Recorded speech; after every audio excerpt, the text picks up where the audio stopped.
기도하시겠습니다. 하나님 아버지, 우리 영혼이 목마를 때 눈을 들어 주를 바라보게 하시니 참으로 감사드립니다. 우리에게 선한 마음을 주신 아버지 하나님, 이 시간 하나님의 크신 사랑과 은혜를 온전히 구하는 마음을 주시고 오늘도 하나님의 사랑 안에 거할 수 있도록 이 시간 풍성한 은혜를 베풀어 주옵소서. 주 예수 그리스도의 이름으로 기도하옵나이다. 아멘. 찬송가 292장 찬양하겠습니다.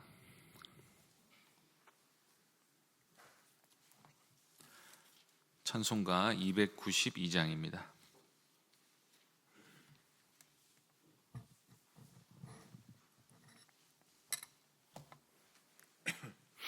(292장) 함께 찬송하겠습니다.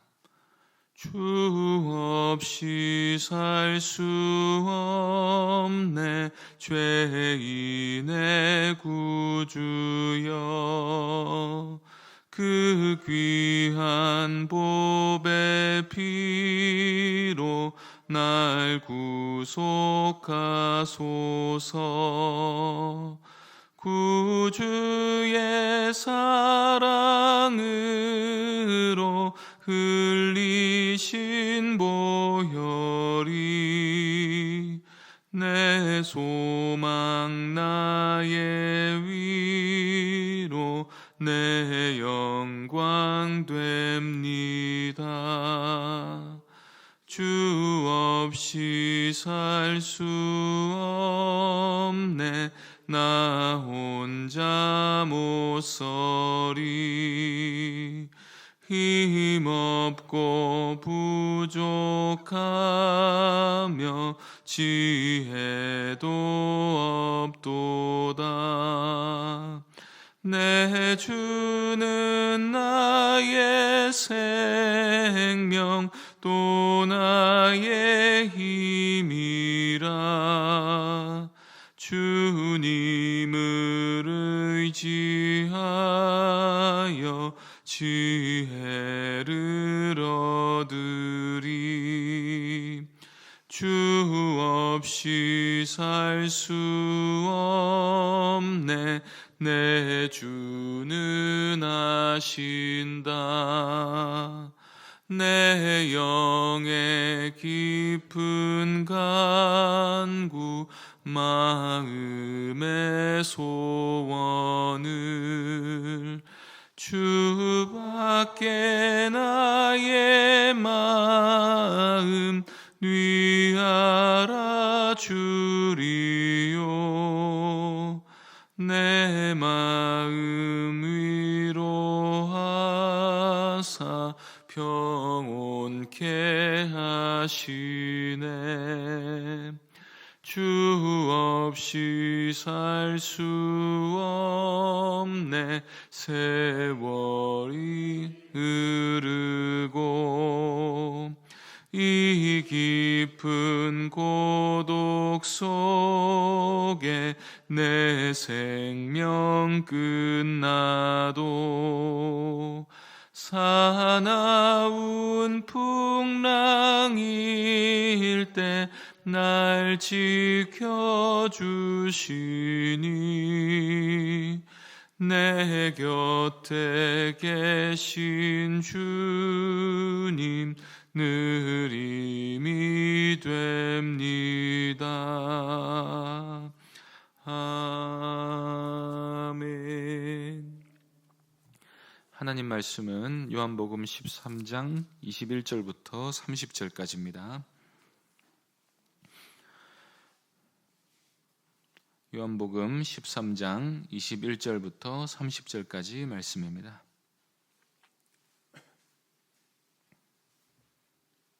찾으셨으면 한 절씩 교독하겠습니다. 예수께서 이 말씀을 하시고 심령이 괴로워 증언하여 이르시되 내가 진실로 진실로 너희에게 이르노니 너희 중 하나가 나를 팔리라 하시니,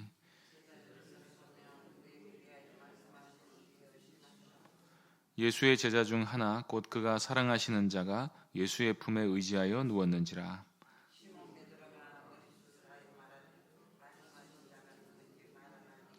그가 예수의 가슴에 그대로 의지하여 말하되 주여 누구니이까?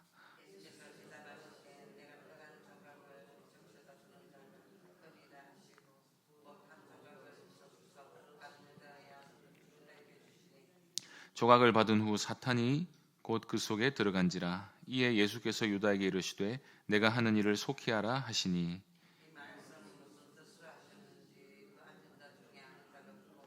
어떤 이들은 유다가 돈꾀를 맡았으므로 명절에 우리가 쓸 물건을 사라 하시는지 혹은 가난한 자들에게 무엇을 주라 하시는 줄로 생각하더라. 유다가 그 조각을 받고 곧 나가니 밤이러라. 아멘. 함께 열심으로 교회를 섬기던 사람이 갑자기 교회를 등지는 것을 볼 때가 있습니다. 저의 경우도 함께 찬양팀 섬기고 함께 기도회하고 함께 교회 안에서 어울려 놀던 친구가 신천지로 가버렸다는 이야기를 들은 적이 있습니다. 또 제가 인도하는 성경 공부에 열심히 참여하던 분이 신천지로 빠지는 것을 보기도 했습니다. 고등학교 때 저의 마음을 정말로 아프게 했던 문제 중 하나는 함께 열심히 교회를 섬기던 친구들이 수능 시험을 전후로 교회를 정말로 많이 떠나는 것이었습니다. 어떤 친구는 함께 기타를 치면서 하루 종일 찬양 연습을 한 친구도 있었는데 세상을 사랑해서 믿음을 버리는 것을 보기도 했습니다. 지금도 그런 친구들이 여럿이 생각이 나고 생각하면 참 마음이 안타깝습니다. 왜 같은 교회에서 자라서 같은 말씀을 듣는데 어떤 사람은 믿음을 지키면서 날이 갈수록 그 믿음이 더 견고해지는 반면에 왜 어떤 사람은 믿음을 저버리고 그리스도를 배반하는 것일까요? 특히 우리는 그저 그렇게 신앙생활한 사람이 아니라 교회 안에 한 식구로 있으면서 누구보다 열심히 교회를 섬기던 사람들의 배교를 보면 크게 놀라고 당황하게 됩니다. 어떻게 그런 일이 있을 수 있는가? 우리가 믿는다고 말하는데 그 믿음이라는 게 도대체 무엇인가? 누군가 배신할 가능성이 있다면 우리라고 그렇게 되지 말라는 법은 있는 것인가? 오만 생각이 다 들게 됩니다. 그런 점에서 가룟 유다의 배신은 우리에게 충격을 주면서 이 부분에 있어서 교훈을 주는 말씀입니다. 참된 믿음은 사람이 만들어낼 수 없다는 진리를 우리가 진정으로 배우게 되는 것입니다. 오랜 시간 교회를 다니면서 직분도 받고 누구보다 열심히 봉사했다고 해서 그 사람이 참된 신자라고 단정 지을 수 없습니다. 신앙이 있다는 사실을 의심할 수 없을 정도로 신실한 모습을 보이고 실제 삶에서 나름대로 경건한 모습을 보여준다고 해도 거듭난 사람이 아닐 수도 있습니다. 사람은 겉모습에 너무나 많이 속습니다. 그러나 참된 신앙의 본질은 속사람이 거듭나는 데 있는 것입니다. 그래서 우리는 경건해 보이는 사람에게서 불신앙을 발견하기도 하고 불성실해 보이는 사람 속에 성령께서 살아 역사하심을 보기도 합니다. 사람의 속을 다 아시는 예수님께서는 겉모습에 속지 않으십니다. 예수님은 불꽃 같은 눈동자로 각 사람의 심령을 살피시며 그 속에 있는 것을 다 헤아리고 계십니다. 가룟 유다는 겉보기에는 다른 제자들과 함께 예수님과 동행하는 자리에 있었지만 그의 마음 자리는 예수님과 함께하지 않았습니다. 21절을 보시겠습니다. 예수께서 이 말씀을 하시고 심령이 괴로워 증언하여 이르시되 내가 진실로 진실로 너희에게 이르노니 너희 중 하나가 나를 팔리라 하시니. 우리는 이 구절에서 예수님이 심령이 괴로워하셨다 하는 표현에 먼저 주목해야 합니다. 예수님은 유다가 자기 죄 가운데 죽기를 바라지 않으셨습니다. 유다가 예수님을 배신하는 것을 가장 친한 친구의 배신으로 받아들였습니다. 시편 55편 13절에 이렇게 되어 있습니다. 그는 곧 너로다. 나의 동료, 나의 친구요, 나의 가까운 친구로다. 그런데 그렇게 가까이 지내던 친구가 배신을 했다는 것입니다. 일반적으로 배신이 견디기 힘든 이유는 그럴 줄 몰랐다가 당하기 때문입니다. 그런데 예수님은 유다가 배신할 것을 미리 아셨습니다. 그럼에도 불구하고 예수님이 심령에 괴로워하셨다는 것은 원수라도 사랑하시는 하나님의 사랑이 어떤 사랑인지를 보여줍니다. 하나님은 정말로 악인이 자기 죄 가운데 죽기를 바라지 않는 분이신 것입니다. 그런 의미에서 유다의 배신을 미리 경고하신 것은 나머지 제자들이 유다의 배신 때문에 흔들리지 않기를 바라는 뜻이 있습니다. 그리고 또 하나는 유다가 경고를 받고 돌이키기를 바라는 마음이 있으신 것입니다. 물론 유다는 선택을 받지 못한 사람입니다.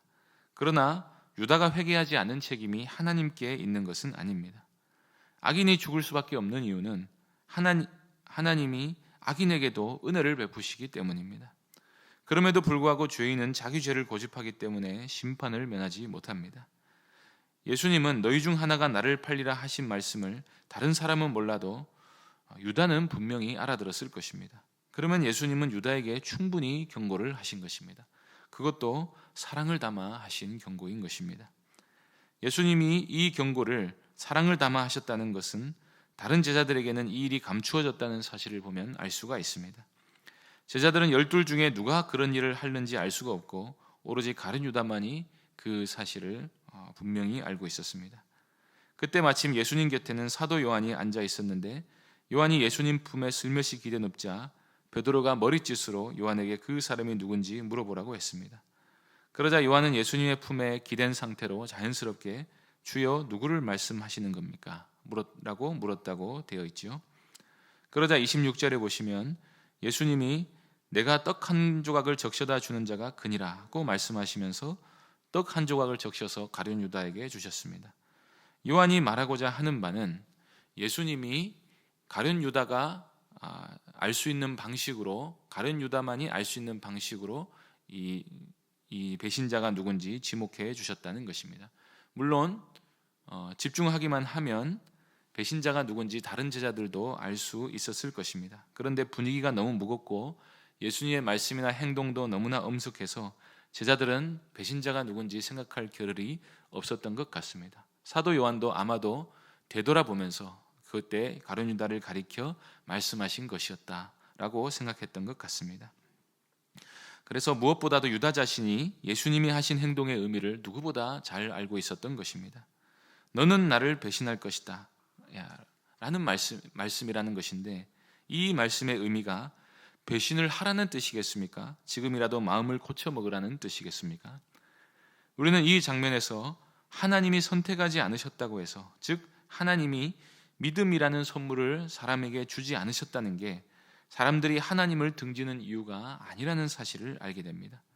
우리가 믿게 되는 것은 물론 하나님의 전적인 은혜입니다. 아무도 자기 스스로의 힘으로 예수를 믿기로 선택할 수가 없습니다. 거듭나지 않으면 누구라도 하나님 나라를 볼 수 없습니다. 예수님을 영접하는 자는 예수님이 그리스도이심을 알아보는 영안이 열린 사람입니다. 그래서 그 누구도 자기 스스로 그런 영적인 생명을 얻을 수 없고, 믿음은 사람의 선택의 결과가 아닌 것입니다. 그러나 반대로 하나님을 저버리는 원인은 하나님이 믿음을 주지 않으셨기 때문이 아닙니다. 하나님은 죄인을 계속해서 부르십니다. 이 사실을 요한복음 1장 5절에서 빛이 어둠에 비치되 어둠이 깨닫지 못하더라고 말씀했습니다. 하나님이 사람들의 양심에 계속해서 하나님을 아는 빛을 비추십니다. 여기서 한 걸음 더 나아가 성경을 배우고 복음을 들은 사람들은 하나님의 뜻을 몰랐다고 핑계할 수가 없습니다. 하나님은 분명히 기회를 주셨습니다. 그리고 마음 문을 두드리셨습니다. 그런데 그들 스스로가 자기들의 의지로 하나님을 거역한 것입니다. 겉으로는 믿는 척하고 있었지만 자기 계산에 맞지 않고 오히려 자기가 손해를 볼 것 같다는 생각이 들자 서슴없이 배교한 것입니다. 우리는 바로 이 부분에서 사람이 무엇 때문에 배교를 하는지를 생각해 보게 됩니다. 유다도 처음에는 예수님께 소망을 걸었습니다. 예수님이 메시아라고 다른 제자들과 함께 신앙 고백했습니다. 그러나 유다가 믿은 것은 예수님이 그리스도시라는 사실이 아니었습니다. 유다가 믿은 것은 예수님이 그리스도시라면, 그래서 내가 그분을 따른다면 이 세상에서 큰 영광을 얻게 되리라는 기대였습니다.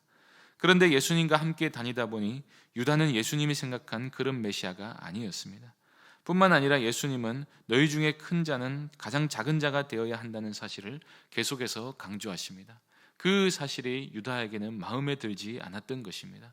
그래서 예수님이 제자들의 발을 씻기실 때도 유다는 속으로 코웃음을 치고 있었을 것입니다. 이런 분을 왕으로 섬길 수가 없다고 말입니다. 예루살렘에 입성한 후 예수님의 행보는 그래서 유다에게 있어서 실망스럽기 그지없는 것이었습니다. 유다에게 예수님께 대한 실망이 점점 더 커져갔습니다. 그러다가 마침내 내가 이 사람을 따르다가는 인생을 망칠 것 같다는 생각이 자리하게 되었던 것입니다. 그 결과는 그렇게 자기 스스로 열심히 떠받들고 따르던 스승을 단은 30이라는 노예 한 사람의 값에 팔아넘긴 것이었습니다. 그런데 누군가에게 실망했다고 해서 그 사람을 죽음에 넘긴다는 것은 배신을 넘어서 자기 영혼을 악에 팔아넘겨야만 가능한 일입니다. 27절 말씀을 보시겠습니다. 조각을 받은 후 곧 사탄이 그 속에 들어간지라. 이에 예수께서 유다에게 이르시되 내가 하는 일을 속히 하라 하시니. 여기서 주목해 볼 부분은 사탄이 유다 속으로 들어간 시점입니다. 떡 조각을 받자 사탄이 곧 그 속으로 들어갔습니다. 예수님이 건네주신 떡 조각은 마지막 경고이자 원수라도 사랑하시는 그리스도의 은혜를 끝까지 보여주신 것이었습니다. 그 떡 조각은 그 자체로 지금이라도 자백하고 돌이키면은 생명의 떡이신 예수 그리스도로부터 은혜를 받아 누릴 수 있다는 용서의 메시지를 담고 있는 것이었습니다. 그럼에도 유다는 마치 자신이 그런 사람이 아닌 것처럼 뻔뻔하게 떡 조각을 받아들였습니다. 유다는 자기 스스로 마음을 돌처럼 굳게 했습니다. 유다가 끝내 회개를 거절하지 않자 그래서 하나님은 사탄이 유다 속으로 들어가는 것을 허락하신 것입니다. 이것은 다른 의미로 사탄이 들어간 것이 아니라 유다 스스로 마귀를 불러들인 것입니다. 사람이 악을 가까이 하고 죄로부터 마음을 돌이키지 않다 보면 결국 마귀에게 그 인격을 넘겨주게 됩니다. 그래서 예수님은 이제 끝났다고 선언하시며 내가 하는 일을 속히 하라고 하신 것입니다. 유다 전에도 예수님께 실망하고 돌아선 사람은 많았지만 유다처럼 예수님의 대적자가 된 사람은 없었습니다. 이것은 예수님을 죽이려고 안달이 난 사탄의 행보에 유다가 동참했다고 밖에는 설명할 길이 없는 것입니다. 한마디로 유다의 행동은 마귀적이었습니다. 그 이유는 유다가 그리스도의 은혜를 끝내 거절하고 마음에 품은 죄를 끝까지 인정하지 않았기 때문입니다. 그리스도를 믿는 참된 믿음은 그리스도를 주와 하나님으로 믿는 믿음입니다. 이 믿음이 없이 여전히 자기가 인생의 주인이며 하나님이든 예수님이든 자기 인생의 성공과 욕망을 이루어 줄 분으로 믿고 받들게 되면 그 사람은 그리스도께 반드시 실망하게 되어 있습니다. 왜냐하면 예수님은 우리에게 주재권을 주장하시며 자기를 부인할 것을 요구하시기 때문입니다. 그래서 내 욕망보다 예수님의 그리스도 되심이 더 중요하지 않은 사람은 반드시 예수님을 배신하게 되어 있습니다. 열심히 교회를 다니다가 갑자기 세상으로 가버리거나 심지어 이단으로 넘어간 사람들을 가만히 보면 그들이 한결같이 교회와 하나님께 대해 실망했다는 사실을 알 수가 있습니다. 그런데 그 실망의 원인은 하나님께 있지 않고 자기 자신 안에 있습니다. 예수님께 대해 헛된 기대를 했던 것입니다. 예수님을 믿기는 믿는데 내 인생에 도움이 되지 않는 예수님은 별 필요 없는 분으로 여기면서 지금 당장은 도움이 되니까 예수님을 믿고 있었던 것입니다. 그런 식으로 예수님께 대해 실망하고는 하는 것이 신앙이 어린 사람이 성장하면서 겪는 잠시의 투정 같은 것일 수도 있겠지만 이 실망감을 부인하고 그리스도의 주재권을 인정하는 믿음으로 자라지 않고 여전히 계속해서 실망과 원망이 사라지지 않는다면, 그래서 하나님의 살아계심을 의심하는 단계까지 나아간다면 그 영혼은 크나큰 유다와 같은 위기에 빠져 있는 것이라고 말할 수 있는 것입니다. 그러므로 유다의 모습을 보면서 우리 신앙의 현주소를 점검해 보시기 바랍니다. 유다가 떡 조각을 받고 나가니 곧 밤이라고 했습니다. 요한복음에서 밤은 그 영혼이 어둠 가운데 처해 있을 때 쓰는 말입니다. 고난 중에 있더라도 여전히 하나님께 감사하고 내 욕망이 부인되더라도 하나님의 뜻을 따르는 게 인생의 우선순위가 되어 있습니까? 아니면 내 뜻대로 인생이 풀리지 않아서 하나님을 계속해서 원망하고 있지는 않습니까? 은혜의 하나님이 우리의 믿음을 견고하게 하셔서 어떤 상황 속에서라도 주 예수 그리스도를 주와 하나님으로 고백하고 믿는 믿음을 잃지 않게 해주시기를 간절히 바랍니다. 유다의 길을 따르지 말고 믿음의 길을 따르시며 우리 주 예수 그리스도께 순종하고 거룩한 존재가 되는 것을 인생의 목적으로 삼으시기를 간절히 바랍니다. 기도하겠습니다. 하나님 아버지, 우리에게 날마다 은혜를 베푸셔서 유다처럼 얼마든지 그리스도를 배신할 수 있는 우리의 믿음을 붙들어 주셔서 이 새벽에도 하나님을 의지하는 존재가 되게 하시니 참으로 감사드립니다.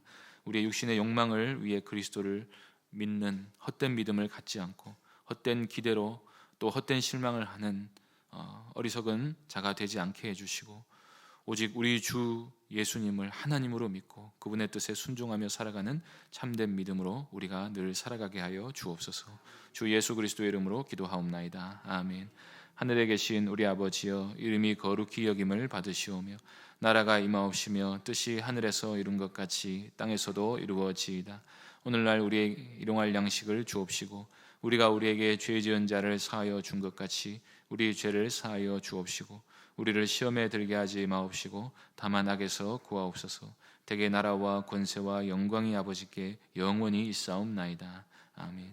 말씀을 기억하며 기도하시고 병중의 성도들 위해서, 주일학교 여름 사역을 위해서, 오늘 금요기도에 위해서 기도해 주시고 개인적으로 기도하시기 바랍니다.